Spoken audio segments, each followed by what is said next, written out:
Tonight, the province is spending millions to bring a water bomber back into service, and a folk festival in distress unveils its summer lineup, plus a live debate for the Liberal leadership hopefuls. This is CBC Here and Now.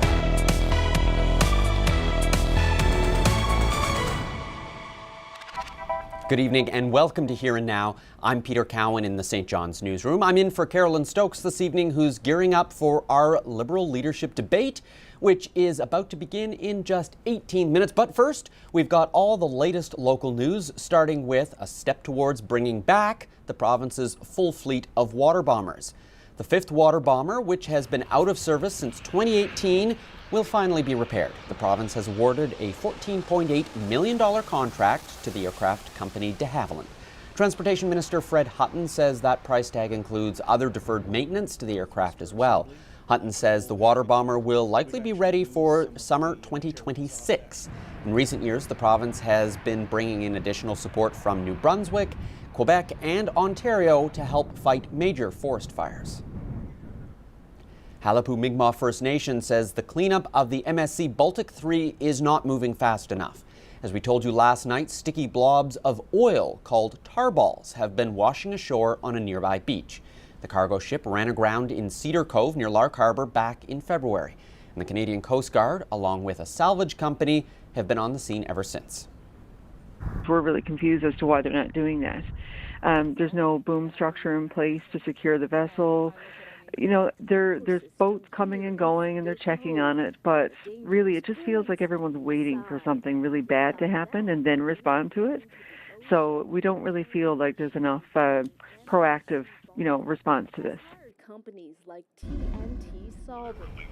Well, from the sea to the sky, WestJet has announced a new direct flight to Winnipeg from St. John's International Airport.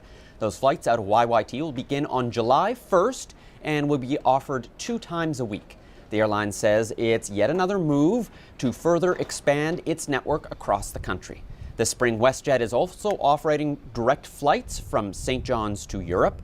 The flight from London Gatwick is flying 4 days a week beginning later this month. Starting in mid-May, the airline will fly direct to Dublin twice a week, as well as weekly to Paris. Serena Ryder, Matt Anderson, The Once, and the Irish Descendants will all be on stage at the Newfoundland and Labrador Folk Fest in St. John's this summer. The lineup for the 49th annual event was announced today, but organizers say the cash-strapped festival isn't completely out of the financial woods yet. Here now's Mark Quinn explains. The NL Folk Festival clearly isn't just about making money, and its organizers say it is about more than making music. It is not just a concert. It is a total festival. It is culture. It is tradition. We'll have arts people there doing demonstrations just like we had last year. This is community. It's place. But it takes a lot of money to make it all happen. Last year, the festival went $104,000 in the hole. This year, with donations, hundreds of volunteers, and ticket sales, it hopes to finish with a $40,000 surplus. But in the future, it will need even more money to hire more paid staff and pull off next year's big 50th anniversary. It's going to have to be a partnership between government and corporations, business who believe in what we're doing. It means a lot to me and what it does for the community. Musician Alex Taylor has grown up attending and performing at the Folk Festival. He's pumped to see it go ahead this year. You might see me on the Neil Murray stage, so never knows by. Taylor's excited about the possibility of a 50th celebration on wheels, and Vote says you can bank on it.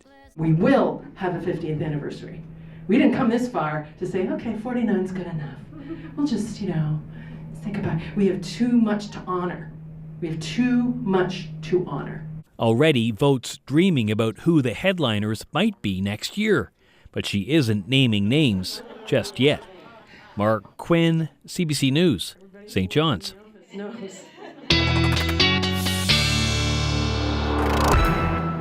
Ashley's here with hopefully a bit more good news with the weather. Ashley, what's the forecast looking like? Well, it's actually going to be a little bit unsettled as we head through the rest of tonight and into tomorrow. Let's take a look at what's going on. We've got an area of low pressure to the south. That is what is going to bring us that weather as we head through the evening hours tonight and into tomorrow. But those temperatures today, depending on where you were actually quite nice. Through central 9, 10, even 11 degrees in Deer Lake. Now you get those onshore winds and temperatures much cooler though for and along the northeast coast there, anywhere from 3 to 5 degrees, topping out at 7 in St. John's. But once those winds shifted to more southeasterly, we did see that drop in temperatures. Now these are going to play a role in what happens tonight because we've been seeing those mild temperatures.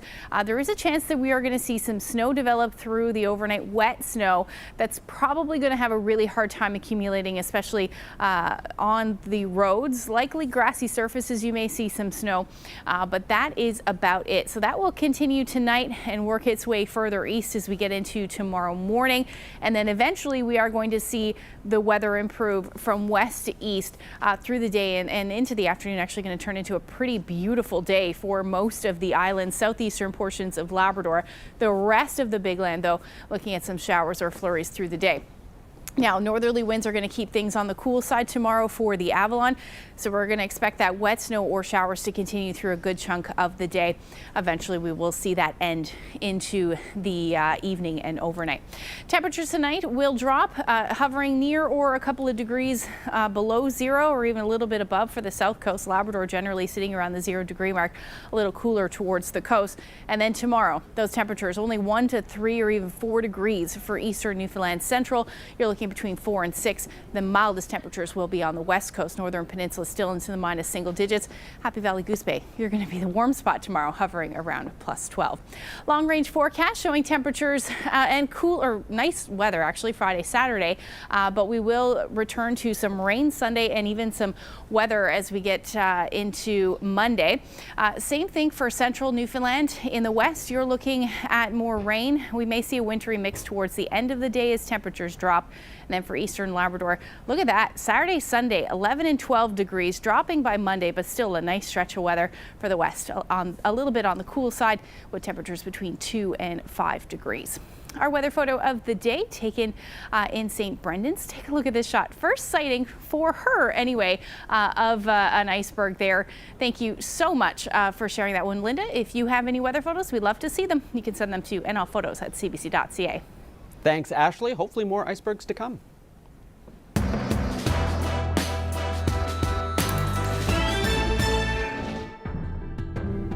Labrador has the smallest population of any riding, but it's spread out over a large area. The Big Land will soon be sending a political newcomer to Ottawa. Ahead of next week's federal election, we've been bringing you profiles on this province's 7 ridings. Here Now's Reagan Burden has the latest. Labrador is the largest federal riding in the province with the smallest population. With nearly 27,000 people spread over 300,000 square kilometers, constituents' concerns are as vast as the Big Land itself. Healthcare, transportation, mining, fisheries, housing, and Indigenous rights are all hot topics here. Since 2013, Yvonne Jones has represented this riding. But earlier this year, Jones decided to stand down, announcing she wouldn't seek re-election. Whoever succeeds her will head to Ottawa as a political rookie. My name is Philip Earle. Philip Earle is from the Labrador Straits, but he's best known as the vice president of Air Borealis and for volunteering with Happy Valley Goose Bay's Rotary Club. In this region, Earle says there's one big issue he's hearing from voters. Intergenerational housing, particularly seniors housing, and housing in the north in particular, are the most pressing issues that I'm getting from voters. But Earle says the Liberals are already taking action on housing. I think we've seen action on that front already with the GST being removed from the construction of new homes. Rapid home building programs have been announced, and we're seeing more programs in the north to build more homes for Canadians. Hi, I'm Marius Normore. The NDP's candidate, Marius Normore, a safety advisor, lives in St. John's, but grew up in Lansalou. He says the biggest problem in Labrador, the cost of living. Housing, cost of rent, cost of person's mortgage.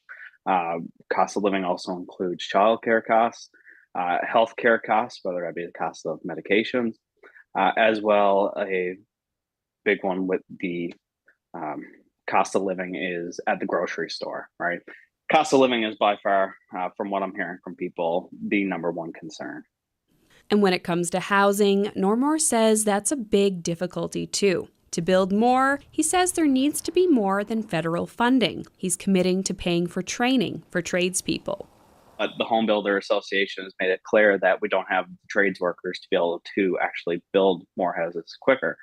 So one thing with the federal level is trying to get more people into the trades. And a big one often when it comes to any type of education, post-secondary education, is the cost to complete that trade. Hi folks, Ella Wallace, your Conservative candidate for Labrador. For the last 4 years, Ella Wallace has been known to most as Happy Valley Goose Bay's deputy mayor, and for her involvement in the local arts centre, dance, and soccer communities. She's on the ballot for the Conservatives. CBC News has made multiple interview requests to Wallace's campaign, but she was unavailable to talk. But on social media, Wallace has been making rounds on the campaign trail, knocking on doors and talking with voters. Hi, we're back in beautiful Lab West. I just want to give a huge shout out of thanks to the people who have helped us along the way for a sign installation, and as well we're back for a third time to Lab West for the overwhelming support for lawn signs.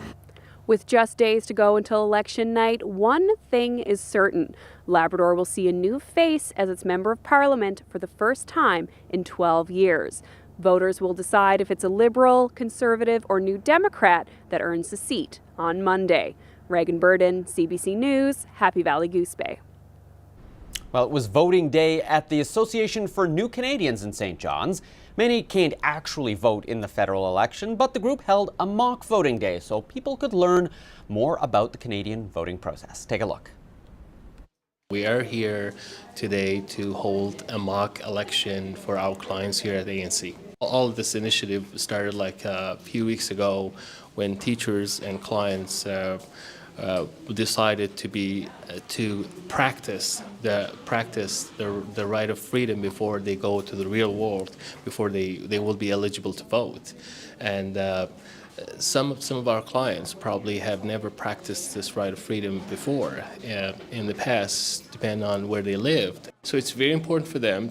We have been working on this for weeks now with the help of our teachers and the students as well, to make them aware about this freedom that they're going to have, or they are having now in Canada, and they could determine their future freely without any consequences, because there could be consequences where they lived. Today I voted. I choose a member of parliament, so I just try to practice to choose somebody who will help to control the country of Canada. And I have experience in my country. It's a little bit different, and for me today I learned something new. Election is like for general, everyone can vote, and the other thing, it's like it's private, that I can vote for the one that I like or I know him. It's secret because in this case nobody can pressure us to why you vote for this guy or why you don't vote for the other one. Because of that, the private, I think it should be private, and it's more important for everyone. Liberals will soon elect a new leader and your 15th premier of the province. That's right, and we know one thing about it. It'll be a John, either John Hogan or John Abbott. Both men vying for the province's top job. They're here in our studio tonight in St. John's, along with Carolyn Stokes, who's about to moderate a Liberal leadership debate.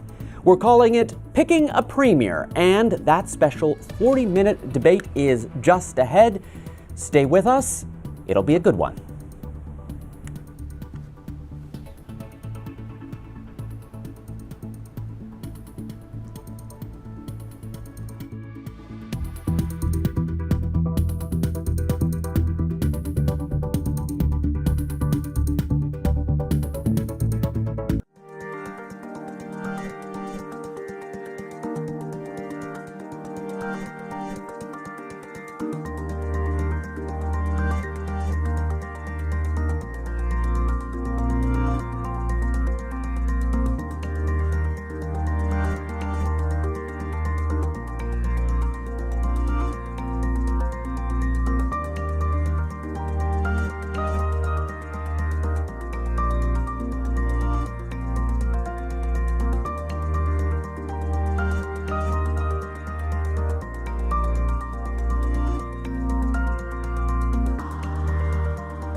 Tonight, a special 40-minute commercial-free debate.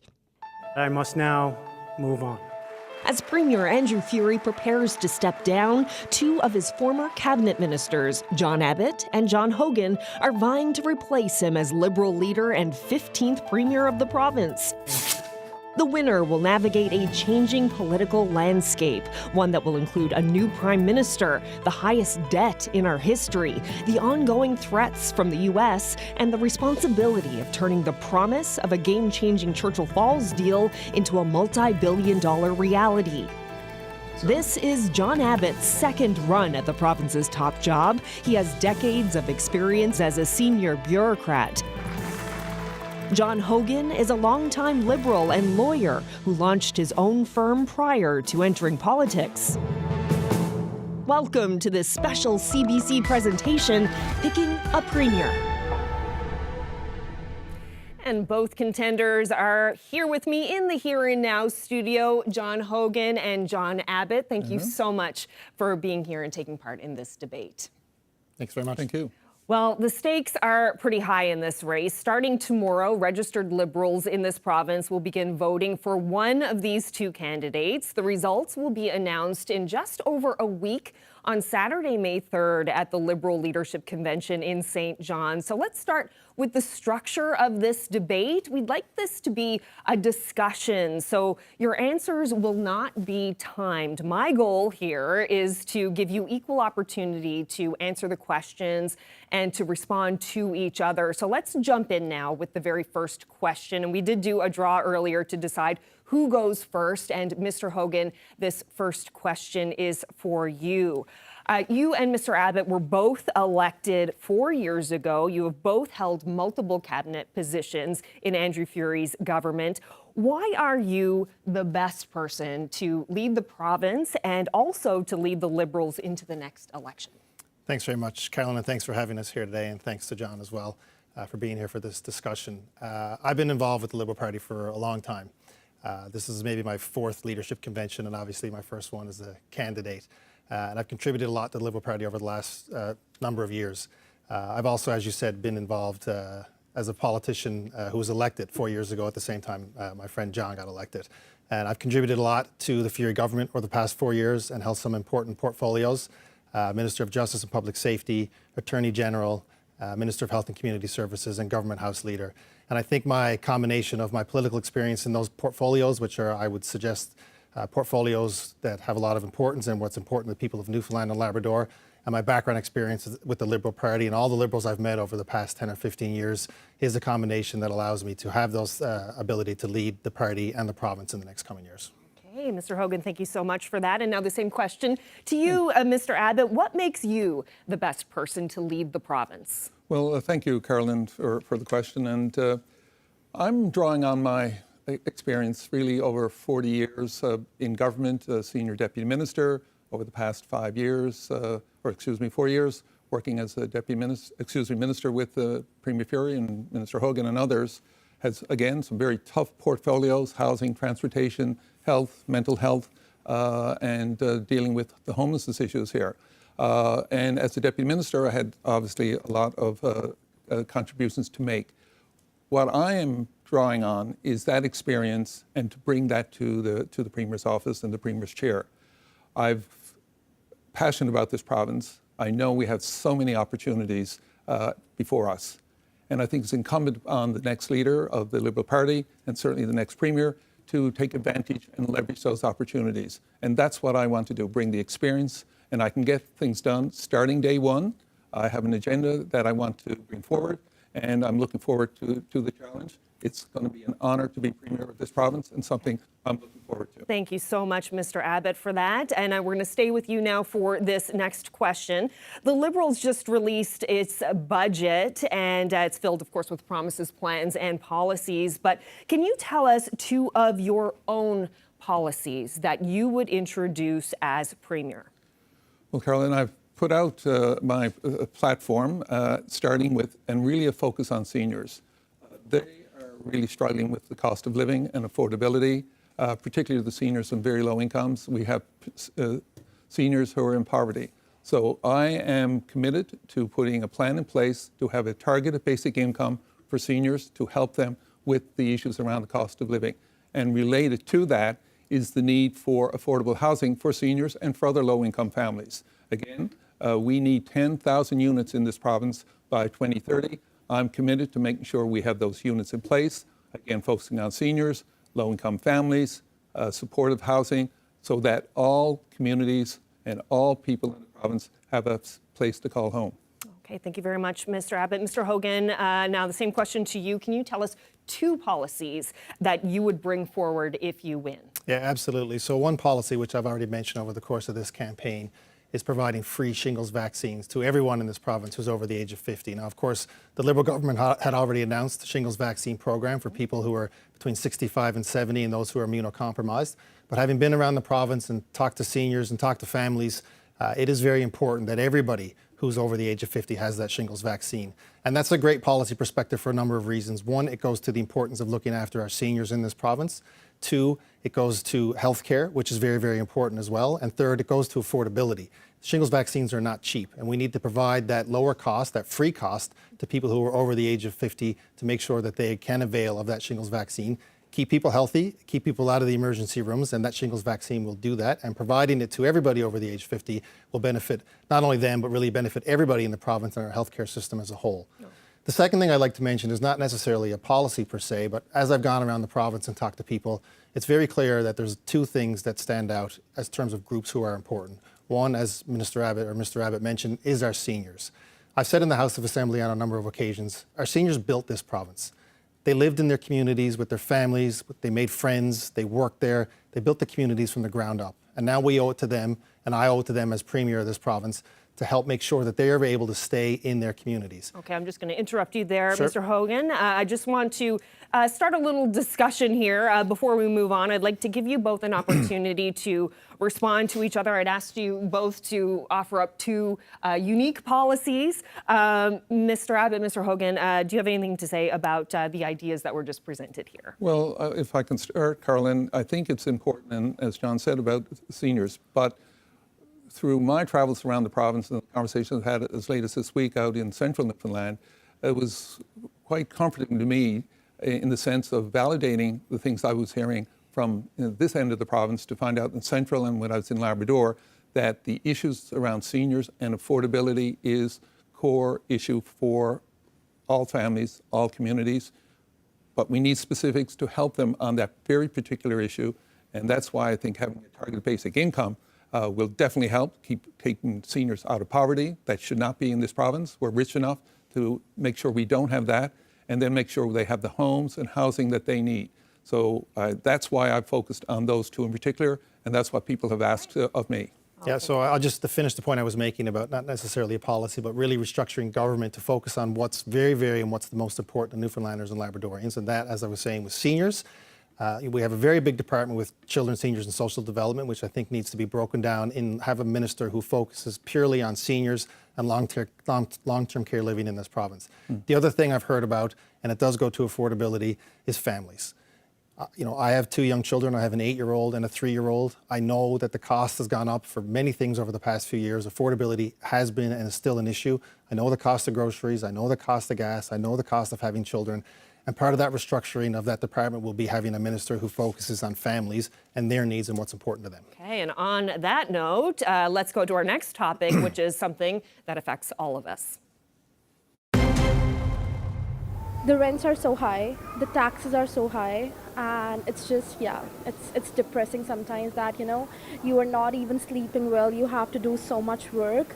It's not sustainable, and if something's not done soon, I think things will get a lot worse. I'm actually moving out of my apartment right now just because rental increases, right? Really? So yeah, just going back to actually help my parents sell their house and try and, get something on the go with them where we can kind of share a 2-apartment house just because we're both, kind of tight for money, and I feel like everyone around is, right? Those of us who have better incomes can manage, but we're finding the scrape of it all as well. You hate paying more than you think it's worth. Yes, so some real concerns there from people in the province. The cost of food, rent, pretty much everything is getting more expensive. So this next question is for you, Mr. Hogan. There are measures already in the budget to help people with affordability, such as the gas tax reduction. But what else can you offer people who are struggling to keep up? Yeah, so the people that spoke there, or the people I was referring to that I've met with across Newfoundland and Labrador over the past couple of months during this leadership campaign, and I understand the struggles that people have. I understand affordability issues, and I know that we've done things, as you said, the gas tax. We've also cut the registration for car vehicles. That's little bits here and there, but it does all add up towards decreasing costs for families and for individuals in this province. I know one of the individuals talked about living in a home with his parents. Part of what the Health Accord looks at is making sure that seniors can stay in their communities, but they might not necessarily want to stay in the houses where they live. Their children have moved out. We can get those seniors out into smaller houses, but they can stay in their communities, and that will free up affordable housing for other people in this province. And that's something that I'll certainly look at and make sure is done if I'm Premier of this province. Okay, so Mr. Abbott, same question to you. What would you do to help make life more affordable for people? Thank you, Carol. Again, I think the stories we've heard are real, and I'm hearing them as well. And it is incumbent upon government, and that's why we're here, is to govern and to help people who really need the supports. So we need to look at our tax system, and are there any opportunities to reduce taxes? And we have done that in recent budgets, and I think we need to continue on that road. We also need to look at around the affordability of housing, so that's why I want to make sure when we put forward our 10,000 unit plan that it focuses on affordability. And one of the programs that is quite successful right now in the provincial government is the rent assistance program for families who are low incomes, who are struggling with the rent. We need to expand that program. We need to expand what we're doing in terms of home repairs for seniors. So again, to keep people in their own homes, in their own communities, but they need financial support. So the government, with its $10 billion plus budget, needs to reorganize some of its finances to make sure we can focus on their needs. Because without doing that, these issues are only going to get worse for the individuals we heard from. Okay, thank you very much, Mr. Abbott. Want to stay with affordability here for a moment, and this question is for you as well. The Trump tariffs, of course, still loom very large. People are anxious about where this trade war is going, whether we'll see a recession. This year's budget introduced a $200 million contingency fund. When would you use that money, and what would you do with it? Thank you, Caroline. And I give credit to the Minister of Finance, Siobhan Cody, in advancing that concept in the budget so that there is a buffer of $200 million to support workers and communities that may be affected on a tariff or a series of tariffs that may impact our products, whether it's the fishery, forestry, technology, services. So we are ready for that. The important thing here, I think, in terms of how we spend that money is to consult with Team NL. All the different industry sectors have come together around the table with the government to identify the issues, identify the priorities, and it will be on that basis that I would then allocate funds. In the meantime, that money is parked. It will not be touched for anything else other than to respond to the tariffs if and when they come. And we know, and I know, that people are anxious. I'm anxious. Every time we hear Mr. Trump's name, we know it's bad news, and we have to be ready. Okay, thank you very much, Mr. Abbott. And same question to you, Mr. Hogan. At what point would you dip into that $200 million contingency fund? Yeah, I think I would take a bit of a broader approach. Obviously, the first thing that we started hearing about when we talked about trade wars was tariffs. And tariffs were going to come one day and they weren't going to come the next, and they were going to come on certain goods and they weren't going to come the next on other goods. And certainly as we have the $200 million, it's a contingency fund, and it's contingent on what happens, not only with tariffs, but with this trade war in general. As we've seen, the global markets, even with the threat of tariffs, have been going all over the place. They're up one day, they're down another day. So I wouldn't limit using that contingency fund just if tariffs are implemented in this province. Certainly if our resource sector, if our forestry, if our fishery, if our minerals, if our oil and gas is affected by a trade war, regardless of what happens with the tariffs, if they're in Canada or not, we need to use that contingency fund to make sure we protect Newfoundlanders and Labradorians, that we protect their jobs, and we protect our economy. Okay, before we move on, I just want to open this up for discussion as well. This is an important topic for people at home. So feel free, both of you jump in here. Do you have any final thoughts on the cost of living crisis? If I may, in terms then of part of the discussion that's happening in Canada, which is long overdue, which is around interprovincial trade barriers. And again, I think one of the things that we need to be cognizant of is that there's pressure on this province to reduce some of its barriers. And that's fair enough. But we have to make sure we know what we're giving up and what we can get in return.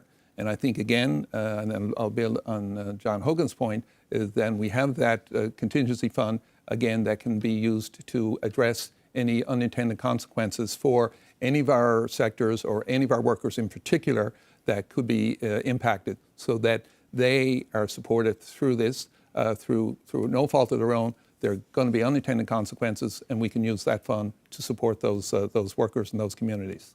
Okay, Mr. Hogan, anything else you'd like to add? Yeah, I just said I think it's important for the next Premier of this province to be a loud voice for Team Canada and on behalf of Team NL. It is a full Canadian approach, which I think this country has shown. We've all come together really like we haven't seen before over this issue, and it's a very great, heartwarming thing to see. But of course, we're one of the smaller provinces. The auto sector in Ontario is very, very important. It's multi-billions of dollars. But we need to make sure that our Premier is going to protect our resources and our jobs and our economy, and I'll do that. And one of the other things I think we can talk to the Prime Minister about is things like equalization. I mean, it's time now to really have the Prime Minister's ear, and I think he's willing to listen to a conversation about why the current equalization formula is not fair. Other provinces are getting billions of dollars, and that's great. New Brunswick, for example, getting billions and billions of dollars. An Atlantic province, not too much different than ours. And we, if we could have that money, we wouldn't be talking about deficits. We'd be running surpluses, and we'd have that extra funds to deal with any fallout issues from the trade war. All right, thank you very much, Mr. Hogan. We'll certainly see what happens with the federal election. But let's move on. Let's talk Churchill Falls now. This question is for Mr. Hogan. Of course, there's excitement over this deal, but there's also skepticism. Danny Williams signed Muskrat Falls, then walked away. Andrew Furey signed Churchill Falls and is about to walk away. History shows us that things can go sideways when there's a leadership change before a final deal. So what is your plan to make sure history doesn't repeat itself and we end up with a project plagued with problems? So skepticism is not a bad thing. It's important to ask questions. And of course, we had a historic debate in the House of Assembly where members of the House of Assembly had the opportunity to ask questions, not only to government members, but to experts and the people who negotiated that deal. We were very open and transparent about that. Of course, this is a memorandum of understanding, and we need to get to the final agreement in the next year. As Attorney General, I had a lot of input into the MOU. I understand the MOU. As a lawyer practicing, I was counsel for consumer advocates on the Muskrat Falls inquiry. I've been saying that the Churchill River is a tremendous resource for Newfoundlanders and Labradorians, but we've had two strikes. The original Upper Churchill contract, which has been hanging over our heads for decades, and of course Muskrat Falls was severely over budget. This is the last opportunity. We can't afford a third strike to develop that resource to the benefit of Newfoundlanders and Labradorians. Okay, thank you, Mr. Hogan. Now to you, Mr. Abbott. If you're Premier, what would you do to make sure Churchill Falls is a boon for this province rather than another boondoggle? No, again, a fair question.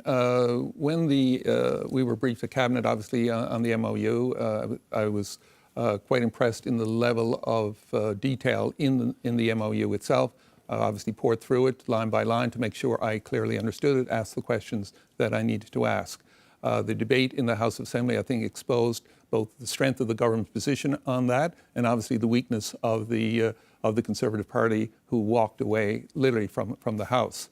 So as Premier, my job is to make sure that all the elements and principles of the MOU are brought forward in those detailed agreements that are being negotiated right now. I have full faith and confidence in the negotiating team. They have the same interest as the government of the day, as Premier would have, to make sure we get the best possible deal. Now, I've been asked, John, but what about if? I said, well, if there is or are red flags that come up through this process over the next year, if we can't resolve them at the negotiating table, I have to pick up the phone, talk to the Premier of Quebec, and make sure we iron those out. If not, we stop until they are. Okay, Okay, thank you, Mr. Abbott. Let's move on, but staying with you, I'd like to talk about the province's culture of overspending. At nearly $20 billion, we have the highest net debt per capita in Canada. When oil was at its peak, we spent big money expanding civil services and boosting salaries. Now, Churchill Falls could bring in $1 billion a year. So, Mr. Abbott, would you legislate limits on how that money can be spent to help knock down our debt? And if not, how much of a priority is debt reduction to you? The finances of the province are in, I'll call it, reasonable shape, but we do have very high debt and we've continued to run deficits. So the additional funds that will come through the MOU with Hydro-Quebec, $17 billion over the next 17 years, plus more, obviously, billions more to come. So it is a good opportunity for us to, and I've already have said this publicly, is to develop a plan so that we, in actual fact, can retire our debt over the next number of years. It'll be, till maybe 20 plus years that we can do that. But we can do it. The first thing we have to do, though, is stop running up further deficits. And that is something I am committed to. We have balanced budget legislation on the order paper. That's something that we should bring forward. And that's going to be important. And it is just discipline. I've run, obviously, large departments in government as minister. I've always balanced the budget there.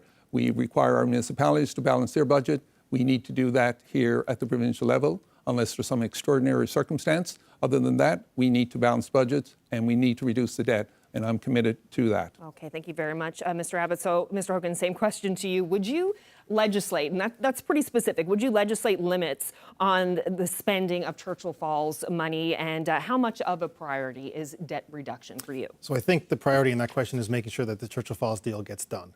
It's $227 billion of cash that would come to this province, and that's not even counting the indirect economic spin-off from the projects that will be developed on the river, such as the upgrades at Churchill Falls and, of course, Gull Island development there as well. And you think about, even though Muskrat Falls was severely over budget, it did create a lot of economic activity in Labrador and throughout the province.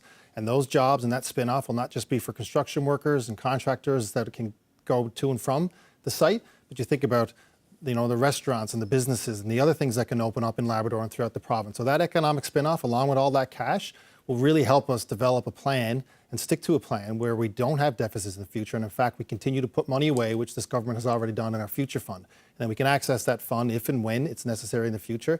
But if the funds come in through Muskrat Falls, or through the Churchill Falls deal, we can maintain that future fund and have it continue to grow in the market. So there's opportunity there.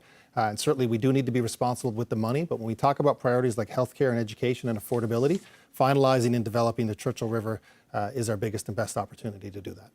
Thank you very much. And staying with you, Mr. Hogan, I talked about, the expanding civil services when oil was at its peak. So I'm wondering, kind of in that vein, staying with the potential of the massive revenue from Churchill Falls, do you think public sector unions need to manage their expectations? So we've had negotiations with the public sectors over the last few years, and certainly since I've been in government. And I know the Minister of Finance has signed a number of collective agreements with these groups over the past 4 years since John and I have been in government.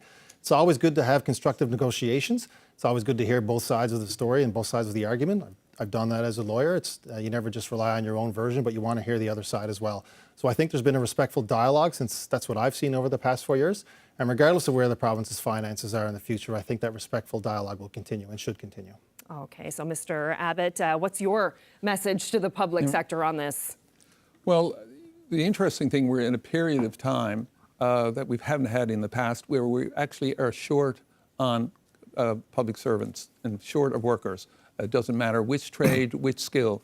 So and we have negotiated agreements and supplementary agreements with the unions to reflect the economic reality that each sector is facing, and we've been able to bump up salaries. So I'm not concerned about the expectation. I'm just wanting to make sure that when we sit down with the unions in the future, that they have the same information the government has, and that we reach agreements that meet their needs, but at the same time make sure the services get delivered. So we know we got challenges in nursing. We know we have challenges with social workers. We need to make sure that they are paid at a reasonable rate to make sure that we can retain them and that we can attract more and that solidifies the delivery of services going forward, because that's what's critical at the end, that we have a solid base of staff to deliver the services. Right now, we're challenged with that. Thank you, Mr. Abbott. I'd like to open this up for a bit of debate. So what do you think about your competitor's approach here? We're talking about debt. We're talking about public sector unions, Churchill Falls. What thoughts do you have to share about the approach that both of you are taking to these issues? Well, look, again, I think it's important, and I'm very strong on planning and financial planning in particular, and that we are, as a government, we are transparent and should always be transparent. I believe if we share the economic data and we share the financial data, both obviously with the public in terms of their expectations and of the unions and others of their expectations, we can make sure we manage quite well on a go-forward basis. But we do have to set parameters around what is and isn't in, and deficits should not be in on a go-forward basis. And then we work from there. Now, we have challenges in healthcare, we have challenges in education and in transportation, but they can be met within the fiscal envelope that we currently have. Okay. And with the new funds coming in, we can achieve all those objectives. And we'll get to healthcare. Thank you, Mr. Abbott. Mr. Hogan, do you have anything else to add here? Yeah, I think the key word is to spend responsibly, but also make sure you look at your priorities. And my priorities, which I've been talking about for the last couple of months, is continue this, to look after healthcare. It is and has been, and I think always will be, the most important topic when we go in any election for all Newfoundlanders and Labradorians and all Canadians. We're so fortunate to have a healthcare system in this country and in this province where people can avail of it regardless of where they stand in the socio and economic scale. And we need to continue to make sure that that's funded properly. We have enough doctors and nurses and nurse practitioners and therapists for everyone who needs it and when they need it, whether it's in an emergency room or primary access or access to primary care. We need to continue to make sure education is a priority, and we need to make sure affordability in families and seniors are a priority. So it's not about just spending for the sake of spending. It's about picking your priorities and making sure that we spend responsibly. Okay, thank you so much. So let's move on to another topic, an issue that's been leading our newscast a lot lately. RNC officers located a man outside of a home with serious injuries consistent with gunshot wounds. The 33-year-old man was rushed to the hospital and has since succumbed to his injuries. We begin with yet another weapons offense in St. John's. One person was taken into custody Sunday after the RNC issued a shelter-in-place order. The RCMP says multiple shots were fired in Grand Falls, Windsor on Friday. Initial reports suggested that there may have been an active shooter involved. Meanwhile, the RNC says multiple gunshots were fired at a home on Virginia Place in St. John's on Saturday afternoon. And then a few hours later, more shots were fired in the area of Druken Crescent. Yeah, it's a lot. Those stories all from this month alone. The island saw 4 shootings in 5 days. So this question is for Mr. Abbott. What is your plan to address what people feel is a growing issue with crime and violence in our communities? Well, thank you, Carolyn. Yes, there is no doubt, and those stories illustrate that crime is, in some respects, is increasing. It's certainly more visible. Public safety is on the conversations at the coffee shops and in many people's homes. So again, it's incumbent on the government working with our police forces, whether it's the RNC and the RCMP, who are doing stellar work. And we got, as a government, make sure we support them with the resources they need. But secondly, and probably even equally important for me, is how we engage the communities in their safety issues and public safety issues, that they need to be part of the solution and the conversation. So I've been dealing with in the downtown St. John's area, as I represented in the House of Assembly, there were issues around public safety and crime on George Street and Water Street. So the store owners, business owners, the police, the city officials, myself, other MHAs, we got together to work a plan. And as a result of that plan, the incidents of public safety concerns have dropped. People feel safe. They're attracting customers and the like that need to be in the downtown. So when you take that kind of approach and apply that right across the province, I think we will see a marked improvement. But it also involves supporting the police in their need for resources as well, which we've done. So, Mr. Hogan, same question to you. How would you address crime as Premier? So, as we see those stories, of course, I think we always think and have thought of Newfoundland and Labrador as the safest place in the country and maybe one of the safest places in the world. I didn't have a key growing up to my house. I could just come and go. I didn't have to lock my door, and of course that's all changed. I have 2 little kids, an 8-year-old and a 3-year-old. I think about their safety every day. That's a priority for me, certainly, as a father, and I know that other families feel like that as well.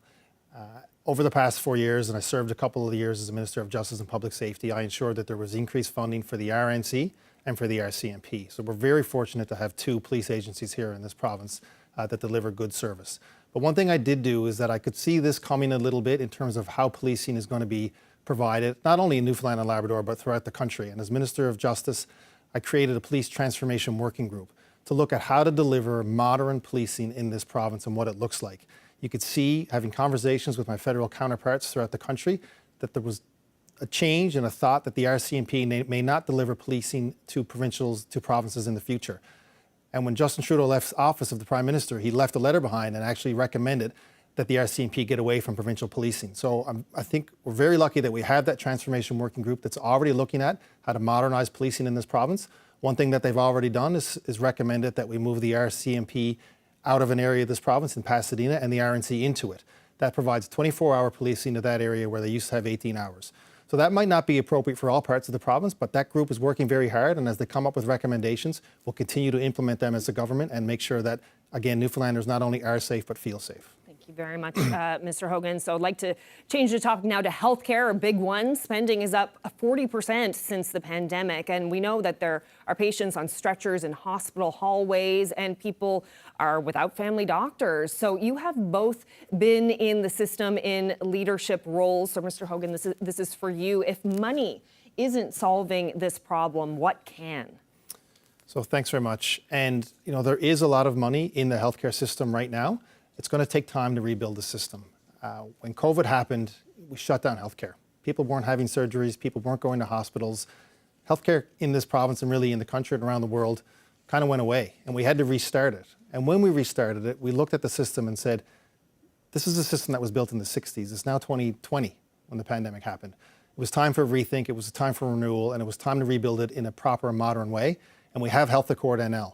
And we're a couple of years into that right now, and I can tell you that while people still are struggling with healthcare and everybody doesn't have access to primary healthcare and emergency room wait times still are a little bit too long for people's liking, the trends are going in the right direction, and we need to continue to focus on those trends. Almost 80,000 Newfoundlanders and Labradorians now have access to primary healthcare through a family care team. It's a concept that didn't even exist a couple of years ago. Those numbers are going up each and every month. More surgeries are being done than pre-COVID. Emergency wait times are going down. We're integrating our road and ambulance so that rural and remote people who have emergency health situations are going to be picked up and transported to the necessary facility to make sure that they have treatment. So the trends are in the right direction. There's still a lot of work to do. It's not about money anymore, but it's making sure that we stick to the plan. Okay, thank you very much, Mr. Hogan. Mr. Abbott, a lot of money in the healthcare system, but what more is needed to fix the healthcare crisis? Well, a large part of my career has been around health administration, health policy, and now as the former Minister of Mental Health and Addictions. So I've learned a lot about how the system works, but I've also learned about things that aren't necessarily working the way they could or should and that we want to see happen. So right now, one of the biggest things, of course, is access to a family physician. And the reality is we don't have enough. And we have to make sure, and that's true across Canada as well, and we need to expand our seats at the medical school so that we can train and graduate more doctors. We need the same for nurse practitioners. So that's the reality. We don't have enough. So in the meantime, how do we address that? So my role then as Premier will make sure we hold the Newfoundland and Labrador Health Services to account for improved outcomes. We know how we can compare with other provinces, and we do poorly on many fronts, and there's no reason for that. So that becomes an important part because people are paying their taxes and they need the services that they're paying for. And I got off a call earlier today that was, again, somebody was scheduled for an appointment, and here it is 8 months later. That cannot continue, and we need to address that. And we have the resources, we need to fix it, and we need to do it quickly. Okay. Just want to move to seniors now, and staying with Mr. Abbott. You know, this province, the number of seniors here is growing every year, and most seniors want to continue living in their home for as long as possible. What would you do to better help seniors age at home, Mr. Abbott? Look, we have a lot of reports done. The Seniors Advocate obviously has put out some really good comprehensive reports on the issues and challenges and solutions for seniors. So I want to make sure we start to implement those recommendations in full force. But as I said earlier, first and foremost is that we need to make sure seniors have sufficient funds in their bank account to pay the bills that come at them monthly. So make sure there's nobody in poverty. We need to increase affordable housing for seniors right across the province, right across the gamut, and that is doable. We started a program when I was Minister of Housing. It's been successful. We need to accelerate that and understand the federal Prime Minister has also indicated that that's something he wants to do. So we join forces. We can tackle this in real time and get those houses built. And we can also provide any rent supplements to help people stay in their own home. We also need to make sure they have the modifications to stay there as well. So we have lots of tools, quote unquote, in the toolbox. We just need to accelerate those and move quickly. Okay, and Mr. Hogan, what do you make of that? What else would you do to help keep seniors in their home longer? Yeah, so as I said earlier, seniors are so important to our province. They've got us to where we are today, and we owe a debt of gratitude to them, and we need to make sure we look after them as they continue to age. And what we have in the Department of Health and Community Services is an age-at-home policy. People need to, if they want to stay in their houses, stay in their communities, we need to provide that ability for them to do that. When I was Minister of Health, we came up with an at-home, stay-at-home grant, which is a few $100s and might not sound a lot, but that might be enough just to get your groceries delivered or have your driveway shoveled in the winter. Even that, without the money, someone needs to move out into a personal care home or a long-term care home. So the ability for someone to stay certainly is what they want, and it frees up our health care and it frees up our homes as well. Of course, the next stage comes, we need to make sure that personal care homes are properly functioning and long-term care homes are properly functioning as well. Mr. Abbott mentioned all the reports that come from the Seniors Advocate about those homes. We need to make sure there's proper oversight so our seniors are being treated with the dignity and respect that they deserve. Okay, thank you very much, Mr. Hogan. So I want to talk now about Labrador. And Mr. Hogan, I'm wondering what kind of connection you have with Labrador and what do you see as the main issues for people in that part of the province? Thanks very much. So I spent a great deal of time in Labrador during the course of the Muskrat Falls inquiry, and I've talked to a lot of people and heard stories about how they feel that there's one thing that's come up as an infrastructure gap in Labrador, and that they don't feel necessarily that they've gotten the proper amount of funding, for example, from projects like Muskrat Falls. What I've said to them is that regardless of project resources, regardless of where the money comes to the coffers of this province, is that everyone in Labrador deserves the same services anywhere else in the province, whether you're in Happy Valley Goose Bay, whether you're in Lab West, whether you're on the North Coast. Newfoundland and Labrador, the government is there to provide services to everybody, regardless of where you're from. Certainly with the expectation that Gull Island and Churchill Falls is going to be developed further in the very near future, there will be an influx of economic activity into Labrador and, of course, the island as well. We need to make sure that the services with the influx of people and the influx of money into that part of the province, we're there to make sure the services are available, which might include healthcare, which might include housing and any other number of things. Okay, and Mr. Abbott, what's your connection with Labrador and what do you think are the main issues? Thank you, Carolyn.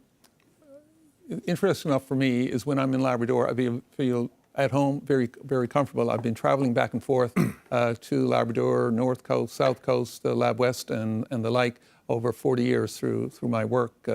And what I've been impressed with is the resiliency of the individuals and of the communities, and the mix of cultures, Inuit, settler, miners, you name it. We have it all going on in Labrador. It is, and the landscape is just spectacular. So as Premier, I'm committed to make sure we have what I'm referring to now as the Labrador Development Fund, to make sure that the infrastructure that they've been requesting, whether it's for the road to the north, transmission lines to the coast, are going to be put in place. And we will make sure with the funds, part of the funds coming from the MOU with Hydro-Quebec will be allocated to that fund to make sure that those services are brought up to scratch right away. And that means that we have to be committed to the future of Labrador, and as a government, we need to make sure we're more engaged. One of the issues that I hear from time to time, they feel disengaged, that the people, the government in St. John's is not listening to them, is not hearing what their pleas for assistance, for help, for support. And that day has to end. We have strong representation from Labrador in the House of Assembly.